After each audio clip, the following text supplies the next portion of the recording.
Assalamualaikum warahmatullahi wabarakatuh.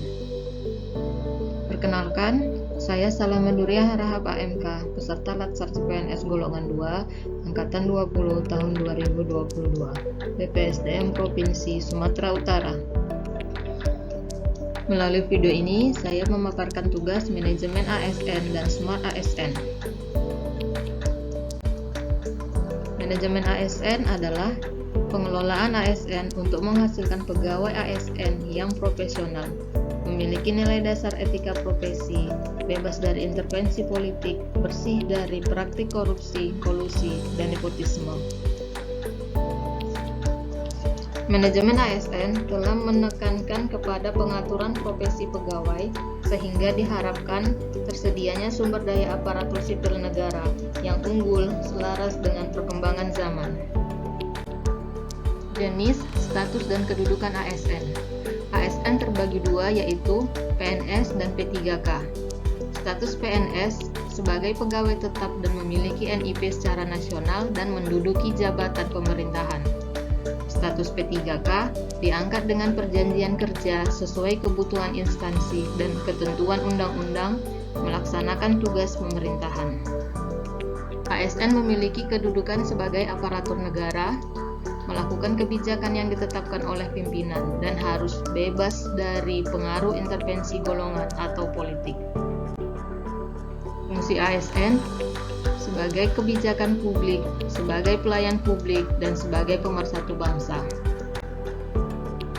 Tugas ASN adalah melaksanakan kegiatan yang dibuat oleh pejabat pembina kepegawaian sesuai dengan ketentuan peraturan perundang-undangan, memberikan pelayanan publik yang profesional, berkualitas, dan mempererat persatuan dan kesatuan Negara Kesatuan Republik Indonesia. Hak ASN adalah gaji, tunjangan, fasilitas, cuti, perlindungan, dan perkembangan kompetensi.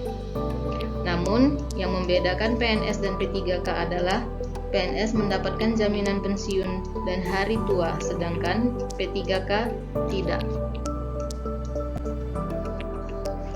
Kewajiban ASN adalah setia dan taat kepada Pancasila, Undang-Undang Dasar 1945, Negara Kesatuan Republik Indonesia, dan pemerintah.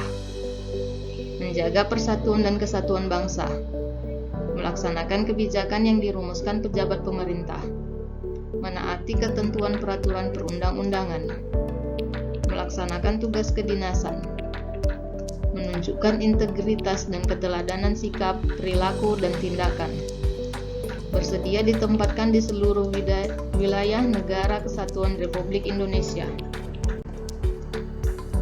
Kode etik ASN melaksanakan tugasnya dengan jujur, tanggung jawab, dan berintegritas tinggi, melaksanakan tugasnya dengan cermat dan disiplin, melayani dengan sikap hormat, sopan, dan tanpa tekanan, melaksanakan tugasnya sesuai dengan perintah atasan atau sejauh tidak bertentangan dengan peraturan perundang-undangan dan etika pemerintahan. Sistem merit adalah kebijakan dan manajemen ASN yang berdasarkan pada kualifikasi, kompetensi, dan kinerja yang diberlakukan secara adil dan wajar sehingga tanpa ada diskriminasi. Manfaat dari sistem merit adalah mendukung keberadaan penerapan prinsip akuntabilitas, mengarahkan SDM untuk dapat mempertanggungjawabkan tugas dan fungsinya, dan instansi pemerintah mendapatkan pegawai yang tepat dan berintegritas untuk mencapai visi dan misi. Selanjutnya kita masuk ke Smart ASN. Sebagai seorang ASN, kita dituntut untuk menjadi Smart ASN, di mana kita harus memiliki dan menguasai cara bermedia digital secara bertanggung jawab. Literasi digital menurut UNESCO adalah kecakapan yang tidak hanya melibatkan kemampuan penggunaan perangkat teknologi, informasi, dan komunikasi, tetapi juga melibatkan kemampuan untuk dalam pembelajaran bersosialisasi, sikap berpikir kritis, kreatif, serta inspiratif sebagai kompetensi digital.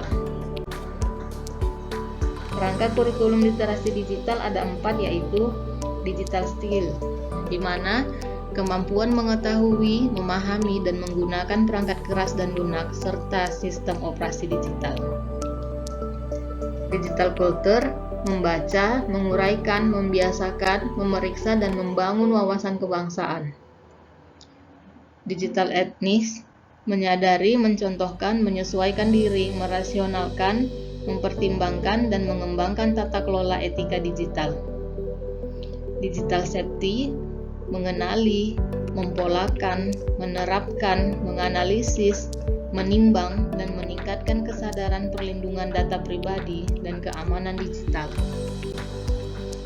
Etika bermedia digital meliputi kemampuan individu dalam menyadari, mencontohkan, menyesuaikan diri, merasionalkan, mempertimbangkan, dan mengembangkan tata kelola etika dalam kehidupan sehari-hari.